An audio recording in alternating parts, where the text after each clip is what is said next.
కథ పేరు 'love me again'.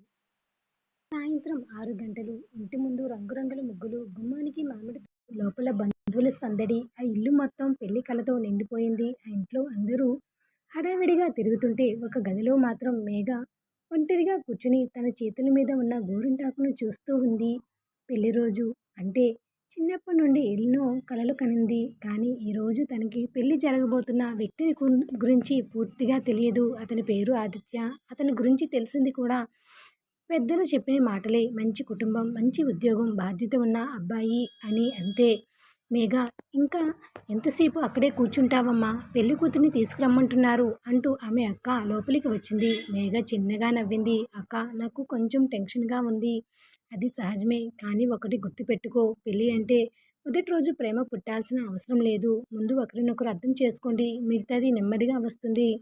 అక్క మాటలు మేఘన మనసులో నిలిచిపోయాయి. అదే సమయంలో మరొక గదిలో ఆదిత్య కూడా పెళ్లి బట్టలు వేసుకుని అద్దం ముందు నిలబడి ఉన్నాడు. అతని తమ్ముడు గదిలోకి వచ్చి, అన్నా, ఏంటి పెళ్ళికొడుకు అయి కూడా ఎంత సీరియస్గా ఉన్నావు అని అంటాడు. ఆదిత్య చిన్నగా నవ్వి, నా పెళ్లి గురించి భయం లేదురా, కానీ మనం అసలు ఒకరికొకరం తెలియదు.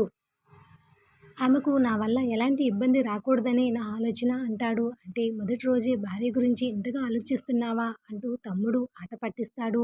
భార్య అవుతుంది కదా, గౌరవించాల్సిన బాధ్యత నాది. ఆ ఒక్క మాటతో ఆదిత్య స్వభావం కనిపించింది. ఇక కొద్దిసేపటికి పెళ్లి మండపంలో ఇద్దరు ఎదురెదురుగా కూర్చున్నారు. మంత్రాల మధ్య తాళిబొట్టు కట్టే సమయంలో వచ్చింది. తాళిబొట్టు కట్టే సమయం వచ్చింది. మేఘ తల వంచి కూర్చుంటే ఆదిత్య ఆ క్షణం ఆమె వైపు చూశాడు. ఆమె కళ్ళల్లో భయం కనిపించింది. అతను ఏమీ మాట్లాడలేదు. కానీ తాళిబొట్టు కడుతున్నప్పుడు మాత్రం చాలా జాగ్రత్తగా కట్టాడు. ఆ క్షణంలో మేఘకు తెలియకుండానే అతని మీద చిన్న గౌరవం కలిగింది. పెళ్లి పూర్తయ్యాక ఇంట్లో అందరూ సరదాగా మాట్లాడుకుంటూ ఉండగా మేఘ మాత్రం కొత్త ఇంట్లోకి అడుగుపెట్టింది. అత్తగారు హారతి ఇచ్చి లోపలికి తీసుకుని వెళ్ళారు. ఇక ఇది నీ ఇల్లమ్మా, ఏదైనా ఇబ్బంది ఉంటే నాతో చెప్పు అని ఆప్యాయంగా అన్నారు. ఆ మాట విన్న మేఘ కళ్ళల్లో నీళ్లు తిరిగాయి. ఆదిత్య దూరం నుండి అది గమనించాడు. ఎవరికీ కనిపించకుండా ఆమె దగ్గరకు వచ్చి మెల్లగా, అమ్మకి నువ్వంటే మొదటి చూపులోనే ఇష్టం వచ్చింది, భయపడకు అన్నాడు. మేఘ అతని వైపు చూసింది. నాకు భయం లేదు. మరి కళ్ళల్లో నీళ్ళెందుకు? అవి సంతోషం వల్ల. సరే అయితే అని అతను నవ్వుతూ అక్కడి నుండి వెళ్ళిపోయాడు. ఆ చిన్న మాట మేఘ పెదవుల మీద కూడా చిరునవ్వు తెచ్చింది. రాత్రి అందరూ సరదాగా ఫస్ట్ నైట్ అంటూ వాళ్ళిద్దరిని గదిలోకి పంపించారు. గది మొత్తం పూలతో అలంకరించి ఉంది. తలుపు మూసిన వెంటనే ఇద్దరు ఒకరినొకరు చూసుకున్నారు. కాసేపు నిశ్శబ్దం. చివరికి ఆదిత్య మాట్లాడాడు. మేఘ, ఈరోజు అందరూ మనల్ని చాలా ఆట పట్టించారు. కానీ నీకు అసౌకర్యంగా ఉంటే మనం ఏం తొందరపడాల్సిన అవసరం లేదు. ఆమె అతని మాట విని ఆశ్చర్యంగా చూసింది. మీకు కోపం రాదా? ఎందుకు రావాలి? మనం ఈరోజు కలిసాం. ఒకరినొకరు అర్థం చేసుకోవడానికి కొంత సమయం కావాలి కదా. మేఘ మెల్లగా నవ్వింది. ధన్యవాదాలు. దేనికి? నన్ను అర్థం చేసుకున్నందుకు. ఆదిత్య నవ్వుతూ, ఇంకా అర్థం చేసుకోలేదు, ఇప్పుడే మొదలు పెడుతున్నాను అన్నాడు. ఆ మాట మేఘ మొదటిసారి మనస్ఫూర్తిగా నవ్వింది. ఆ రాత్రి వాళ్ళ మధ్య ఎలాంటి దూరం తగ్గలేదు. కానీ ఒకరికొకరు దగ్గర కావడానికి మొదటడుగు మాత్రమే పడింది. వాళ్ళు ఒకే గదిలో ఉన్న ఇద్దరు అపరిచితులు. ఆ రాత్రి ముగిసేలోపు అపరిచితులు అనే మాట తగ్గి మనసులు అనే అనుబంధం మొదలయ్యింది. ఉదయం మేఘ కళ్ళకు సూర్యకిరణాలు తగలడంతో నెమ్మదిగా నిద్రలేచింది. కాసేపు తనని తాను ఎక్కడున్నానో అర్థం కాలేదు. పక్కనే ఉన్న కుర్చీలో ఆదిత్య నిద్రపోతూ కనిపించాడు. నిన్న రాత్రి తనతో మాట్లాడిన మాటల తర్వాత అతను మంచం మీద పడుకోకుండా కుర్చీలోనే నిద్రపోయాడని ఆమెకు అర్థమైంది. ఆమె మెల్లగా లేచి దుప్పటి తీసుకుని అతని మీద కప్పింది.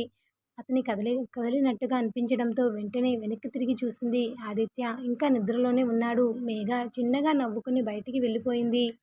వంటగదిలోకి వెళ్ళేసరికి అత్తగారు అప్పటికే పనుల్లో ఉన్నారు. నువ్వెందుకమ్మా ఇంత తొందరగా లేచావు? కొత్త ఇంట్లో మొదటి రోజు కదా, కాస్త ఆలస్యంగా లేవచ్చు అన్నారు. మేఘ నవ్వుతూ, అలా అలవాటమ్మా అని చెప్పి వంటలో సాయం చేయడం మొదలుపెట్టింది. ఆమె ఏం చేస్తుందో దూరం నుండి ఆదిత్య తల్లి గమనిస్తూ ఉంది. మొదటి రోజే ఇంటి పనుల్లో కలిసిపోయింది అని సంతోషంగా అనుకుంది. ఇంతలో ఆదిత్య నిద్రలేచి బయటకు వచ్చాడు. జుట్టంతా చెదిరిపోయి ఉండడంతో తమ్ముడు చూసి నవ్వుతూ, అన్నా, నిన్న రాత్రి బాగా నిద్ర పట్టిందా అని అడిగాడు. ఆదిత్య అతన్ని ఒకసారి చూసి, నీకు పని లేదా అన్నాడు. నాకేం పనిలేదు, కానీ వదినగారు మాత్రం ఉదయాన్నే లేచి పనిచేస్తున్నారు అంటూ మరింత ఆట పట్టించాడు. ఆదిత్య వెంటనే వంటగది వైపు చూశాడు. మేఘ అందరితో కలిసి నవ్వుతూ పనిచేస్తుంది. ఆమెను చూస్తూ అతని ముఖంలో తెలియకుండానే చిరునవ్వు వచ్చింది. అల్పాహార సమయంలో మేఘ అందరికీ వడ్డిస్తూ చివరికి ఆదిత్య దగ్గరికి వచ్చింది. మీకు ఎంత వేయాలి అని అడిగింది. ఆదిత్య ప్లేట్ వైపు చూడకుండా నీకెంతిష్టమో అంతే వెయ్యి అన్నాడు. మేఘ కాసేపు అతన్ని చూసి నాకిష్టం ఉన్నంత తింటే మీరు తినలేరు అంది. పక్కనే ఉన్న తమ్ముడు వెంటనే అన్నా వదిన మొదటి రోజే నీ మీద పెత్తనం మొదలుపెట్టింది అన్నాడు. అందరూ నవ్వారు. ఆదిత్య కూడా నవ్వుతూ నాకు అభ్యంతరం లేదు. ఇంట్లో ఎవరో ఒకరు పెత్తనం చేయాలి కదా అన్నాడు. ఆ మాట మేఘ కాసేపు అతని వైపు చూసింది. పెళ్ళై ఒక్కరోజైనా తనను ఇంట్లో పరాయి మనిషిలా కాకుండా సహజంగా కలుపుకుంటున్నాడనే భావన ఆమె మనసులో చిన్న ఆనందాన్ని నింపింది. ఆ రోజు మధ్యాహ్నం ఆదిత్య ఆఫీస్కి వెళ్ళడానికి సిద్ధమవుతుండగా మేఘ తలుపు దగ్గర నిలబడి చూస్తుంది. అతను షర్టు వేసుకుని బయటకు వస్తూ ఏంటి అని అడిగాడు. ఏమీ లేదు. అలా అయితే ఎందుకు చూస్తున్నావు? మీరు ఆఫీస్కి వెళ్తున్నారు కదా అందుకే. అది నాకు కూడా తెలుసు. మేఘ నవ్వింది. లంచ్ బాక్స్ తీసుకెళ్ళండి. నాకు బయట తినడం అలవాటు. ఈరోజు మాత్రం ఇంటి భోజనం తీసుకెళ్ళండి. ఎందుకంటే నేను మొదటిసారి మీకోసం వండాను. ఆదిత్య ఒక్క క్షణం ఆగిపోయాడు. ఆమె చేతిలో ఉన్న బాక్స్ తీసుకుని అయితే ఇది తప్పకుండా తీసుకెళ్ళాలి అన్నాడు. బయటికి వెళ్ళి కారులో కూర్చున్న తర్వాత కూడా అతను ముఖంలో అదే చిరునవ్వు ఉంది. లంచ్ బాక్స్ తెరిచి చూస్తే అన్నం, పప్పు, కూర ఉన్నాయి. చాలా సాధారణమైన భోజనం. కానీ ఆ రోజు ఆదిత్యకి చాలా ప్రత్యేకంగా అనిపించింది. సాయంత్రం ఇంటికి తిరిగి వచ్చేసరికి మేఘ హాల్లో అందరితో కూర్చుని మాట్లాడుతోంది. ఆదిత్య లోపలికి రావడం చూసి ఆమె వెంటనే లేచింది. టీ చేస్తాను అంటూ వంటగది వైపు వెళ్ళబోయింది. ఆగు. ఆమె తిరిగి చూసింది. ఈరోజు ఉదయం నుండి నువ్వు పనిచేస్తూనే ఉన్నావు. నేను చేసుకుంటాను. మీకు టీ చేయడం వచ్చా? రాదు. అయితే ఎలా చేస్తారు? అది నువ్వే చూసుకోవాలి. మేఘ నవ్వుతూ సరే రండి అంది. ఇద్దరూ వంటగదిలోకి వెళ్లారు. ఆదిత్య టీ చేయడానికి ప్రయత్నిస్తుంటే మేఘ పక్కనే నిలబడి చూస్తుంది. ఇంత చక్కెర ఎందుకు వేశారు? నువ్వు తీపిగా మాట్లాడుతావనుకున్నాను. నేను ఎప్పుడు తీపిగా మాట్లాడాను? ఇప్పుడే మాట్లాడుతున్నావు కదా. మేఘ నవ్వుతూ అతని చేతిలోని చెంచా తీసుకుంది. ఇలా కాదు, ఇలా చేయాలి అని ఆమె చేతిని పట్టుకుని టీ కలిపింది. ఇద్దరూ ఒక క్షణం ఒకరినొకరు చూసుకున్నారు. వెంటనే మేఘ చేతిని వదిలేసి పక్కకు జరిగిపోయింది. ఆ చిన్న స్పర్శ ఇద్దరికీ కొత్తగా అనిపించింది. ఆ రోజు రాత్రి నిద్రపోయే ముందు ఆదిత్య మెల్లగా అడిగాడు. మేఘ, ఈ ఇంట్లో నీకు ఏదైనా నచ్చకపోతే నాకు చెప్పు. చెప్తాను. నాతో కూడా మీతోనే ముందుగా చెప్తాను. అతను నవ్వాడు. అయితే మన పెళ్ళి సక్సెస్ అవుతుంది. మేఘ కూడా నవ్వింది. వాళ్ళ మధ్య ఇంకా ప్రేమ అనే పేరు రాలేదు. కానీ ప్రతిరోజు ఒక చిన్న మాట, చిన్న చూపు, ఒక చిన్న జాగ్రత్త వాళ్ళ మధ్య తెలియకుండానే ఒక అనుబంధాన్ని పూర్తిగా అల్లడం మొదలుపెట్టింది. పెళ్ళై 10 రోజులు గడిచిపోయాయి. ఇంట్లో అందరూ మేఘనను తమలో ఒకరిగా భావించడం మొదలుపెట్టారు. మొదట్లో అదితితో మాట్లాడేటప్పుడు కొంచెం మొహమాట పడిన మేఘకు ఇప్పుడు అతనితో మాట్లాడడం కూడా అలవాటైపోయింది. అయితే వాళ్ళిద్దరి మధ్య ఇంకా భార్యాభర్తలు అనే దూరం మాత్రం ఉంది.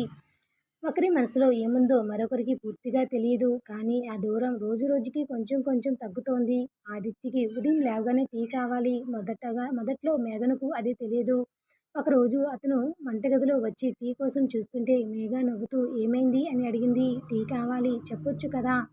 నువ్వు బిజీగా ఉన్నావనుకున్నాను. మేఘ వెంటనే స్టవ్ దగ్గరకు వెళ్ళి టీ పెట్టింది. కాసేపటికి కప్పు అతని చేతిలో పెట్టి ఇక నుండి మీరు అడగాల్సిన అవసరం లేదు. ఉదయం టీ రెడీగా ఉంటుంది అంది. ఆదిత్య ఆమె వైపు చూస్తూ అంటే నా అలవాట్లన్నీ గమనిస్తున్నావా అన్నాడు. మేఘ మొహం దాచుకుంటూ ఇంట్లో ఉన్న వాళ్ళ అలవాట్లు తెలుసుకోవాలి కదా అని చెప్పింది. అందరి అలవాట్లు తెలుసుకున్నావా అని అతను అడిగితే మీది ముందు తెలుసుకోవాలి అనిపించింది అంది. ఆ మాట విన్న ఆదిత్య కాసేపు ఏమీ మాట్లాడకుండా ఆమెనే చూస్తూ ఉండిపోయాడు. మేఘకు తన మాట తనకే సిగ్గు తెప్పించడంతో వెంటనే అక్కడి నుండి వెళ్ళిపోయింది. అలాంటి చిన్న చిన్న మాటలతో వాళ్ళ మధ్య స్నేహం పెరుగుతుంది. ఒకరోజు ఆదిత్య ఆఫీస్కి బయలుదేరుతూ ఉండగా మేఘ అతని షర్ట్ కాలర్ సరి చేసింది. ఇది మడత పడింది అని చెప్పి చేతిని తీసేసింది. ఆదిత్య మాత్రం నవ్వుతూ నువ్వు భారీగా మారుతున్నావేమో అన్నాడు. మేఘ అతని వైపు చూసి మరి నేను ఇంకేమిటి అని అడిగింది.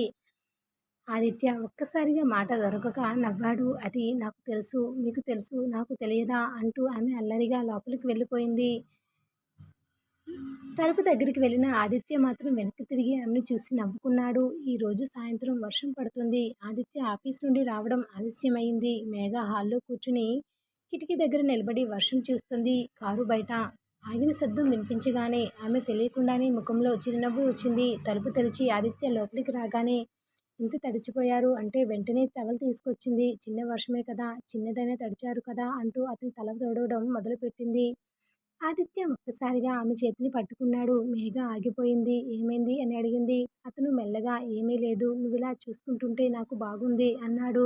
మేఘ అతని కళ్ళలోకి చూసి చిన్నగా నవ్వింది. ఆ రోజు మొదటిసారి ఆమెకు తన భర్త గురించి ఒక కొత్త భావన కలిగింది. అతను కేవలం తనకు పెళ్ళైన వ్యక్తి కా వ్యక్తి కాదు. తనను గమనించే మనిషి. ఆ రోజు మరో రోజు ఇంట్లో అందరూ బయటకు వెళ్ళడంతో ఇంట్లో వాళ్ళిద్దరే ఉన్నారు. మేఘ వంటగదిలో పనిచేస్తుంటే ఆదిత్య వచ్చి నేను సహాయం చేస్తాను అన్నాడు. మీరు వంటగదిలో అని ఆమె ఆశ్చర్యంగా చూసింది. ఎందుకు నేను వంట చేయకూడదా? చేయొచ్చు. కానీ మీరు చేసేది తినేవాళ్ళు ఎవరు? అని మేఘ నవ్వింది. నువ్వు తినాలి. అయితే వద్దు. నాకు నా ప్రాణం ముఖ్యం అంటూ ఆమె నవ్వింది. ఆదిత్య కూడా నవ్వుతూ ఆమె మీద కొంచెం నీళ్లు చల్లాడు. ఇదిగో ఇప్పుడు నువ్వు నన్ను ఇబ్బంది పెడుతున్నావు అంటూ మేఘ అతని మీద నీళ్లు చల్లింది. కాసేపటికి వంటగది మొత్తం ఇద్దరి నవ్వులతో నిండిపోయింది. ఆ నవ్వులు బయట నుండి విన్న ఆదిత్య తల్లి తలుపు దగ్గర ఆగిపోయింది. లోపల వాళ్ళిద్దరు పిల్లల్లా అల్లరి చేసుకుంటుండడం చూసి ఆమె ముఖంలో సంతోషం కనిపించింది. ఇద్దరు ఒకరినొకరు అర్థం చేసుకుంటున్నారు అని మనసులో అనుకుంది. ఆ రాత్రి భోజనం తర్వాత మేఘ గదిలోకి వెళ్ళి అల్మారాలో బట్టలు సర్దుతుండగా ఆదిత్య వచ్చాడు. ఆమె చేతిలో ఉన్న చీరను చూసి ఇది నీకు చాలా బాగుంటుంది అన్నాడు. మీకెలా తెలుసు? నువ్వు వేసుకున్నప్పుడు చూశాను కదా! అంటే గమనించారా? నిన్ను గమనించకపోతే ఎవరిని గమనిస్తాను అన్నాడు. మేఘ చేతిలోని చీరను అలాగే పట్టుకొని అతని వైపు చూసింది. ఆ మాట సాధారణంగానే చెప్పినా ఆమె మనసులో మాత్రం ఏదో తెలియని అలజడి మొదలయ్యింది. ఆ రాత్రి ఇద్దరూ ఒకే మంచం మీద రెండు వైపులా పడుకున్నారు. మధ్యలో ఇంకా కాస్త దూరం ఉంది. కానీ ఆ దూరం ఇప్పుడు అపరిచితుల మధ్య ఉన్నది కాదు. మేఘ నిద్రపోయే ముందు మెల్లగా అడిగింది. ఆదిత్య మన పెళ్ళి ఇలా బాగానే ఉంటుందా? అతను ఆమె వైపు తిరిగి నువ్వు నా పక్కనే ఉంటే ఎందుకు ఉండదు అన్నాడు. మేఘ ఏమీ మాట్లాడలేదు. కాసేపట్లో చీకట్లో ఆమె ముఖంపై ఒక చిన్న చిరునవ్వు కనిపించింది. ఆ రాత్రి వాళ్ళ మధ్య ఎలాంటి హద్దులు దాటలేదు. కానీ ఇద్దరు మనసులు మాత్రం మొదటిసారి ఒకరినొకరు ఇంకాస్త దగ్గరయ్యాయి. పెళ్ళయి దాదాపు నెల రోజులయ్యింది. నెల రోజులయ్యింది. మేఘ ఇంట్లో అందరితో కలిసిపోయింది. ఉదయం అత్తగారితో కలిసి వంట చేయడం, మధ్యాహ్నం మామగారికి మందులు గుర్తు చేయడం, సాయంత్రం ఆదిత్య ఆఫీస్ నుండి వచ్చేసరికి టీ పెట్టడం ఇవన్నీ ఆమెకు అలవాటైపోయాయి. కానీ ఆమె జీవితంలో ఎక్కువగా మారిన విషయం మాత్రం ఆదిత్యతో ఉన్న సంబంధం. మొదట్లో అతను తన భర్త అనే పరిచయం మాత్రమే. ఇప్పుడు అతను ఇంటికి ఆలస్యంగా వస్తే ఎందుకు ఆలస్యం అయిందో తెలుసుకోవాలనిపిస్తుంది. అతను భోజనం చేయకపోతే తనకి అసహనంగా ఉంటుంది. అతను నవ్వితే తనకు కూడా నవ్వొస్తుంది. ఆ రోజు ఆదిత్యకి ఆఫీస్‌లో పని ఎక్కువగా ఉండడంతో రాత్రి 9 దాటినా ఇంటికి రాలేదు. మేఘ మాత్రం అప్పటికే భోజనం చేసి గదిలో కూర్చుంది. గడియారం వైపు పదోసారి చూసిన తర్వాత ఫోన్ తీసుకుని అతనికి కాల్ చేయాలా వద్దా అని ఆలోచించింది. ఎందుకు నేనింత ఆలోచిస్తున్నాను అని తనని తానే ప్రశ్నించుకుంది. చివరికి ఫోన్ చేయలేదు. 10 నిమిషాల తర్వాత తలుపు తెరుచుకుని ఆదిత్య లోపలికి వచ్చాడు. అతన్ని చూడగానే ఆమె ముఖంలో ఆందోళన తగ్గింది. కానీ దాన్ని చూపించకుండా ఎంత ఆలస్యమా అని అడిగింది. ఆదిత్య వెంటనే ఆమె వైపు చూసి నవ్వాడు. నా కోసం ఎదురు చూసావా? ఎదురు చూడలేదు. అయితే భోజనం ఎందుకు పెట్టలేదు? మీరు వచ్చాక తింటారనుకున్నాను. అదే కదా ఎదురు చూడడం. మేఘ అతని వైపు కోపంగా చూసినట్టు చేసి ముందు చేతులు కడుక్కోండి భోజనం పెడతాను అంది. ఆదిత్య చేతులు కడుక్కొని వచ్చేసరికి ఆమె అతనికి భోజనం వడ్డించింది. అతను మొదటి ముద్ద వేసుకున్న వెంటనే నువ్వు తిన్నావా అని అడిగాడు. తిన్నాను. నిజంగానా? అవును. అయితే నా పక్కన ఎందుకు కూర్చున్నావు? మీరు ఒంటరిగా తింటే బాగుండదు కదా! ఆదిత్య ఆమెను చూస్తూ కొద్దిసేపు మౌనంగా ఉన్నాడు. మేఘ ఏంటి? నువ్విలా మాట్లాడితే నాకు నిజంగా నిన్ను ఎక్కువగా ఇష్టపడిపోతానేమో. ఆమె చేతిలో ఉన్న గ్లాస్ ఒక్కసారిగా ఆగిపోయింది. అతను నవ్వుతూ భోజనం చేస్తూ ఉండిపోయాడు. కానీ మేఘ మాత్రం ఆ ఒక్క మాట గురించి ఆలోచిస్తూ కూర్చుంది. ఆ రోజు నుండి ఆదిత్యలో కూడా చిన్న మార్పు వచ్చింది. మేఘ దగ్గరగా ఉంటే ఏదో ఒక కారణంతో ఆమెను ఆట పట్టించేవాడు. ఆమె కోపంగా నటిస్తే మరింత నవ్వేవాడు. ఒక్కసారిగా ఆమె తన జుట్టు ఆరబెట్టుకుంటూ బాల్కనీలో నిలబడి ఉంటే ఆదిత్య ఆమెను వెనుక నుండి వచ్చి ఇంత జుట్టు ఎందుకు పెంచుకున్నావు అని అడిగాడు. ఆమె తిరిగి చూసి మీకెందుకు అంది. నాకు ఇబ్బంది. ఏ ఇబ్బంది? నువ్వు జుట్టు ఆరబెట్టుకుంటుంటే నేను పని మీద దృష్టి పెట్టలేకపోతున్నాను. మేఘ అతన్ని చూసి ఆశ్చర్యంగా నిలబడిపోయింది. వెంటనే సిగ్గుతో తల వంచి మీకు మాటలు ఎక్కువయ్యాయి అంటూ లోపలికి వెళ్ళిపోయింది. ఆదిత్య మాత్రం నవ్వుకుంటూ ఆమె వెనకే వెళ్ళాడు. అలా అలాంటి చిన్న చిన్న క్షణాల్లో వాళ్ళ మధ్య ఉన్న మొహమాటం కరిగిపోతుంది. ఒక రాత్రి మేఘకు జ్వరం వచ్చింది. అత్తగారు మందు ఇచ్చి పడుకోమన్నా ఆదిత్య మాత్రం ఆమె పక్కనే కూర్చున్నాడు. మీరు పడుకోండి నాకేమీ కాదు అంది మేఘ. నువ్వు బాగుండకపోతే నాకు నిద్ర ఎలా వస్తుంది? నేను మీకు అంత ముఖ్యమా? ఆదిత్య ఆమె నుదుటిపై చెయ్యి పెట్టి ఇప్పుడిప్పుడే అవుతున్నావు అన్నాడు. ఆమె కళ్ళల్లో నీళ్లు తిరిగాయి. జ్వరం వచ్చినా అతని ఆమెకి మాట వలన ఆమెకే తెలియలేదు. అతను మాత్రం ఆమెకు మందు ఇచ్చి నీళ్లు తాగించి దుప్పటి సరిచేసి నిద్రపోమన్నాడు. ఆ రాత్రి అతను తన పక్కనే ఉన్నాడనే నమ్మకంతో మేఘ చాలా ప్రశాంతంగా నిద్రపోయింది. కొన్ని రోజుల తర్వాత ఇంట్లో ఒక చిన్న ఫ్యామిలీ ఫంక్షన్ జరిగింది. మేఘ చీర కట్టుకుని బయటకు రాగానే అందరూ ఆమెను మెచ్చుకున్నారు. కానీ ఆదిత్య మాత్రం ఏమీ మాట్లాడకుండా ఆమెని చూస్తూ నిలబడిపోయాడు. ఆమె దగ్గరకు వచ్చి ఏంటి అలా చూస్తున్నారు అని అడిగింది. నిజం చెప్పనా? చెప్పండి, ఈ చీరలో చాలా బాగున్నావు. మేఘ చిన్నగా నవ్వి థ్యాంక్ యూ అనింది. ఆదిత్య వెంటనే కానీ ఏంటి కానీ ఇంత అందంగా ఉండొద్దు. నాకు నిన్ను అందరి ముందు వదిలి వెళ్ళాలని అనిపించటం లేదు. అయ్యో, మీరు ఇలా మారిపోయారంటూ ఆమె నవ్వింది. నువ్వే మార్చావు. ఆ మాట విన్న మేఘ మళ్ళీ ఏమీ మాట్లాడలేకపోయింది. ఆ రాత్రి ఇంట్లో అందరూ నిద్రపోయిన తర్వాత గదిలో వచ్చిన మేఘ అద్దం ముందు నిలబడి తన మంగళసూత్రాన్ని చూసుకుంది. కొన్ని వారాల క్రితం ఇది తన మెడలో వేసిన ఒక బంధం మాత్రమే. ఇప్పుడు మాత్రం దాన్ని తాకగానే ఆదిత్య ముఖం గుర్తుకు వస్తుంది. అదే సమయంలో ఆదిత్య కూడా గదిలోకి వచ్చి ఆమెను చూస్తూ నిలబడిపోయాడు. మేఘ ఆమె తిరిగి చూసింది. ఏమైంది? ఏమీ లేదు. మరి ఆమె అతను దగ్గరికి వచ్చి మెల్లగా అన్నాడు. మన పెళ్లి జరిగిన రోజు నువ్వు నాకు అపరిచితురాలివి. ఇప్పుడు నువ్వు లేకుండా ఇల్లు ఊహించలేకపోతున్నాను. మేఘ కళ్ళల్లో సంతోషం మెరిసింది. ఆ రాత్రి వాళ్ళిద్దరూ మొదటిసారి తమ మధ్య ఉన్న దూరాన్ని మాటలతోనే కొంచెం తగ్గించుకున్నారు. ప్రేమ ఎప్పుడు మొదలైందో వాళ్ళిద్దరికీ తెలియలేదు. కానీ అప్పటి వరకు ఒకరి జీవితంలో మరొకరు అవసరంగా మారిపోయారు. ఆ రోజు తర్వాత ఆదిత్య, మేఘల మధ్య ఉన్న మొహమాటం పోయింది.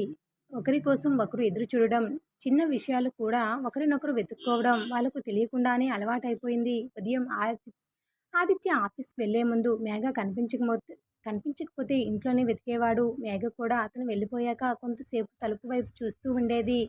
ప్రేమ అని ఇద్దరు ఇంకా ఒప్పుకోలేదు. కానీ వాళ్ళ ప్రవర్తన మాత్రం అప్పటికే ఆ విషయాన్ని చెప్పేస్తోంది.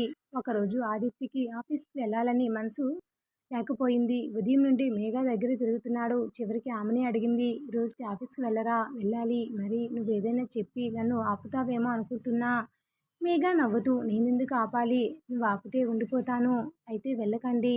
ఆదిత్య ఒక్కసారిగా ఆమె వైపు చూశాడు. నిజంగానా? అవును. సరే అంటూ వెంటనే కుర్చీలో కూర్చున్నాడు. మేఘ ఆశ్చర్యంగా అతన్ని చూసి అయ్యో, ఏదో నేను సరదాగా అన్నాను. మీరు నిజంగా ఆఫీస్కి వెళ్ళరా? నువ్వు వెళ్ళొద్దన్నావు కదా. నా భార్య మాట వినాలి. మీరు అల్లరి చాలా చేస్తున్నారు. నీ దగ్గరే కదా చేయగలను. ఆ మాట మేఘ సిగ్గుతో తలదించుకుంది. ఇంతకుముందు అతని ముందు ఇలా సిగ్గుపడడం ఆమెకు కొత్తగా అనిపించింది. ఆ రోజు సాయంత్రం వాళ్ళిద్దరూ ఇంటి టెర్రస్ మీద కూర్చున్నారు. చుట్టూ నిశ్శబ్దం, దూరంగా కనిపిస్తున్న లైట్లు చూస్తూ మేఘ మెల్లగా అడిగింది. మీకు ఈ పెళ్లి మొదట్లో నచ్చిందా? ఆదిత్య కాసేపు ఆలోచించాడు. నిజం చెప్పనా? పెళ్లి అంటే బాధ్యత అనుకున్నాను. ప్రేమ గురించి పెద్దగా ఆలోచించలేదు. మేఘ అతని వైపు చూసింది. ఇప్పుడు ఆదిత్య ఆమెను చూస్తూ నవ్వాడు. ఇప్పుడు నా అభిప్రాయం మారింది. ఎందుకు? ఎందుకంటే నువ్వు వచ్చావు. మేఘ ఏమీ మాట్లాడలేదు. ఆమె కళ్ళల్లో మాత్రం ఆనందం స్పష్టంగా కనిపించింది. కొద్దిసేపటి తర్వాత గాలి బలంగా వీయడంతో మేఘ జుట్టు ముఖం మీద పడింది. ఆదిత్య మెల్లగా ఆమె ముఖం మీదున్న జుట్టును పక్కకు జరిపాడు. ఆ చిన్న స్పర్శతో ఇద్దరు ఒక్కసారిగా మౌనంగా మారిపోయారు. ఇంతకాలం మాటలతో దగ్గరైన వాళ్ళు ఆ క్షణంలో మాటల అవసరం లేదని అర్థం చేసుకున్నారు. మేఘ తల వంచుకుంది. ఆదిత్య ఆమె చేతిని మెల్లగా పట్టుకున్నాడు. ఆమె చేతి వెనక్కి తీసుకోలేదు. మేఘ, నిన్నొకటి అడగనా? అడగండి. నువ్వు నన్ను ఇష్టపడుతున్నావా? ఆమె అతని వైపు చూసి చిన్నగా నవ్వింది. ఏమనిపిస్తోంది మీకు? నాకు అనిపించేది కాదు, నీ నోటితో వినాలి. మేఘ కాసేపు నిశ్శబ్దంగా ఉండి అవును అని చాలా మెల్లగా చెప్పింది. ఆదిత్య ముఖంలో కనిపించిన ఆనందం చూసి ఆమెకు కూడా నవ్వొచ్చింది. అంతేనా? ఇంకేం చెప్పాలి? నేను నిన్ను ఇష్టపడుతున్నానని చెప్పాను కదా, అది నీ ఇష్టం. అంటే నువ్వు నన్ను ఇష్టపడటం నా అదృష్టమా? అవును. అయితే నేను చాలా అదృష్టవంతుడినేనే అంటూ అతను ఆమె చేతిని మరింత దగ్గరగా పట్టుకున్నాడు. ఆ రాత్రి వాళ్ళ మధ్య ఉన్న ఆ చివరి మొహమాటం కూడా కరిగిపోయింది. ఇక వాళ్ళు ఒకరికొకరు కేవలం గౌరవించే భార్యాభర్తలు మాత్రమే కాదు, మనసుతో ఒకరిని ఒకరు కోరుకునే ఇద్దరు మనుషులయ్యారు. ఆ తర్వాత రోజుల్లో వారి మధ్య అనుబంధం మరింత సహజంగా మారింది. ఉదయం అతను బయలుదేరేటప్పుడు మేఘ తలుపు దగ్గరికి వచ్చి జాగ్రత్తగా వెళ్ళండి. అని చెప్పేది. తర్వాత అతను కారులో కూర్చొని వెళ్ళిపోయే ముందు కిటికీ దించి సాయంత్రం నా కోసం ఎదురు చూడు అనేవాడు. ఆమె నవ్వుతూ తల ఊపేది. ఒక సాయంత్రం అతను ఇంటికి వచ్చేసరికి మేఘన కనిపించలేదు. ఇల్లంతా వెతికాడు. చివరికి వంటగదిలో ఆమె ఉందని తెలుసుకుని అక్కడికి వెళ్ళాడు. ఎక్కడున్నావ్? ఇక్కడే ఉన్నాను. నువ్వు కనిపించకపోతే ఇల్లు ఖాళీగా అనిపిస్తుంది. మేఘ అతని వైపు చూసి నవ్వింది. అంతగా అలవాటు చేసుకున్నారా? చాలా. ఆమె ఏమీ మాట్లాడకుండా అతనికి టీ అందించింది. ఆదిత్య కప్పు తీసుకుని ఒక ముద్ద తాగి నువ్వు లేని ఈ టీకి కూడా రుచి లేదు అన్నాడు. టీకి రుచి లేదా? లేక నాకు రెండింటికి. మేఘ నవ్వుతూ అతని భుజం మీద మెల్లగా కొట్టింది. ఆ క్షణాల్లో వాళ్ళ ప్రేమ మరింత లోతుగా మారింది. కొన్ని వారాల తర్వాత ఒక ఉదయం మేఘకు ఒంటరిగా కూర్చుని తనలో వచ్చిన మార్పును గమనించింది. చేతిలో ఉన్న క్యాలెండర్ వైపు చూసి మళ్ళీ తేదీలు లెక్కించింది. ఆమె ముఖంలో ఒక్కసారిగా ఆశ్చర్యం, తర్వాత ఆనందం కనిపించాయి. ఆ రోజు మధ్యాహ్నం డాక్టర్ దగ్గరికి వెళ్ళి తిరిగి వచ్చినప్పుడు ఆమె చేతిలో చిన్న రిపోర్ట్ ఉంది. దాన్ని గుండెలకు హత్తుకొని ఇంట్లోకి అడుగుపెట్టింది. ఆమె పెదవులపై ఒకే ఒక మాట, ఆదిత్యకు ఈ విషయం ఎలా చెప్పాలి? ఆ రోజు ఉదయం నుంచే మేఘ చాలా సంతోషంగా ఉంది. కారణం ఆదిత్యకి తెలీదు. వంటగదిలో పనిచేస్తూ కూడా ఆమె ముఖంలో చిరునవ్వే కనిపిస్తుంది. అత్తగారు రెండుసార్లు ఏంటమ్మా ఈరోజు చాలా సంతోషంగా ఉన్నావు అని అడిగినా ఏమీ లేదమ్మా అంటూ తప్పించుకుంది. నిజానికి మేఘ మనసులో ఒక చిన్న రహస్యం ఉంది. గత కొన్ని రోజులుగా తనలో జరుగుతున్న మార్పులను గమనించి డాక్టర్ చెప్పిన మాట ఇంకా తన చెవుల్లోనే వినిపిస్తుంది. కంగ్రాచ్యులేషన్, మీరు తల్లి కాబోతున్నారు. ఆ మాట విన్న క్షణం నుండి ఆమె ప్రపంచమే మారిపోయింది. మొదట తన పొట్ట మీద పెట్టుకుని నిశ్శబ్దంగా కూర్చుంది. తన చేతిని పొట్ట మీద పెట్టుకుని నిశ్శబ్దంగా కూర్చుంది. తర్వాత ఆదిత్య ముఖం గుర్తొచ్చి చిన్నగా నవ్వుకుంది. అతనికి ఈ విషయం ఎలా చెప్పాలి? ఒక్కసారిగా చెప్పాలా? లేక అతన్ని చిన్నగా ఆట పట్టించి తర్వాత చెప్పాలా? చివరికి అతనికి జీవితాంతం గుర్తుండిపోయేలా ఒక చిన్న సర్ప్రైజ్ ఇవ్వాలని నిర్ణయించుకుంది. ఆ రోజు సాయంత్రం ఆదిత్య ఆఫీస్ నుండి ఇంటికి వచ్చేసరికి మేఘ ఎప్పటిలా తలుపు దగ్గరికి వచ్చింది. కానీ ఈసారి అతన్ని చూడగానే ఆమె కళ్ళల్లో కనిపించిన ఆనందాన్ని దాచుకోలేకపోయింది. ఆదిత్య వెంటనే అది గమనించాడు. ఏంటి మేడం, ఈరోజు చాలా సంతోషంగా ఉన్నారు అని అడిగాడు. అలా ఏమీ లేదు. ఉంది. నాకు చెప్పకుండా ఏదో జరిగింది. మీకెలా తెలుస్తుంది? నిన్ను చూస్తేనే తెలుస్తుంది. మేఘ నవ్వుతూ అంతగా గమనిస్తారా నన్ను అని అడిగింది. ఆదిత్య ఆమె దగ్గరకు వచ్చి నిన్ను గమనించడం కూడా నా పనుల్లో ఒకటే అన్నాడు. ఆ మాట ఆమె కళ్ళల్లోనూ మళ్ళీ అదే సంతోషం మెరిసింది. కానీ ఈసారి ఆ సంతోషం వెనుక ఇంకొక రహస్యం ఉంది. రాత్రి భోజనం అయిపోయిన తర్వాత మేఘ ముందుగానే గదిలోకి వెళ్ళింది. చిన్న టేబుల్ మీద ఒక అందమైన గిఫ్ట్ బాక్స్ పెట్టింది. దాని లోపల చిన్న బేబీ సాక్స్, ఒక చిన్న కార్డు పెట్టింది. కార్డుపై ఆమె స్వయంగా రాసింది, నాన్న, త్వరలో మిమ్మల్ని కలవడానికి వస్తున్నాను. ఆ బాక్సును చూస్తూ మేఘ కళ్ళల్లో ఆనందంతో కన్నీళ్లు తిరిగాయి. నువ్వు వచ్చిన తర్వాత నాన్న ఎంత సంతోషపడతాడో తెలుసా అని తన పట్టు మీద చేయి పెట్టుకుని మెల్లగా చెప్పుకుంది. అప్పుడే బయట నుండి ఆదిత్య ఫోన్లో ఎవరితో మాట్లాడుతున్న శబ్దం వినిపించింది. మేఘ గిఫ్ట్ బాక్స్ను దాచేసి మంచం మీద కూర్చుంది. కొద్దిసేపటికి ఆదిత్య గదిలోకి వచ్చాడు. ఆమెను చూసి ఇంకా పడుకోలేదా అన్నాడు. మీకోసం ఎదురు చూస్తున్నాను. ఇంత ప్రేమ అంటూ అతను నవ్వాడు. అవును అంది అని మేఘ అనుకోకుండా చెప్పేసింది. ఆదిత్య ఒక్కసారిగా ఆగిపోయాడు. ఏమన్నావు? మేఘ సిగ్గుపడుతూ ఏమీ లేదు అంది. నేను స్పష్టంగా విన్నాను. విన్నది మీ ఇష్టం. సరే, రేపు మళ్ళీ అడుగుతాను అంటూ అతడు నవ్వాడు. మేఘ మాత్రం గిఫ్ట్ బాక్స్ వైపు చూస్తుంది. ఆ రాత్రి చెప్పాలని అనిపించింది. కానీ ఆ క్షణాన్ని ఇంకా అందంగా చేసుకోవాలని అనుకుంది. ఆదిత్య మంచం మీద కూర్చుని ఆమెను చూస్తూ నువ్వేదో దాస్తున్నావు అన్నాడు. మేఘ గుండె ఒక్కసారిగా వేగంగా కొట్టుకుంది. ఏమీ లేదు. నాకు చెప్పకుండా ఏదైనా ప్లాన్ చేస్తున్నావా? అవును. ఏంటి? రేపు తెలుస్తుంది. నన్ను ఇంతకుముందు ఎవరూ ఇలా సస్పెన్స్లో పెట్టలేదు. మీరు కూడా నన్ను చాలా ఆట పట్టించారు కదా. ఇప్పుడు నా వంతు. ఆదిత్య నవ్వుతూ ఆమె దగ్గరికి వచ్చాడు. సరే, రేపటి వరకు ఆగుతాను అని చెప్పి ఆమె తల మీద మెల్లగా చెయ్యి పెట్టాడు. ఆ స్పర్శ మేఘన కళ్ళల్లో కన్నీళ్లు చేరాయి. అతను గమనించేలోపు ఆమె తల వంచుకుంది. ఏమైంది అని ఆదిత్య అడిగాడు. ఏమీ కాదు, చాలా సంతోషంగా ఉంది.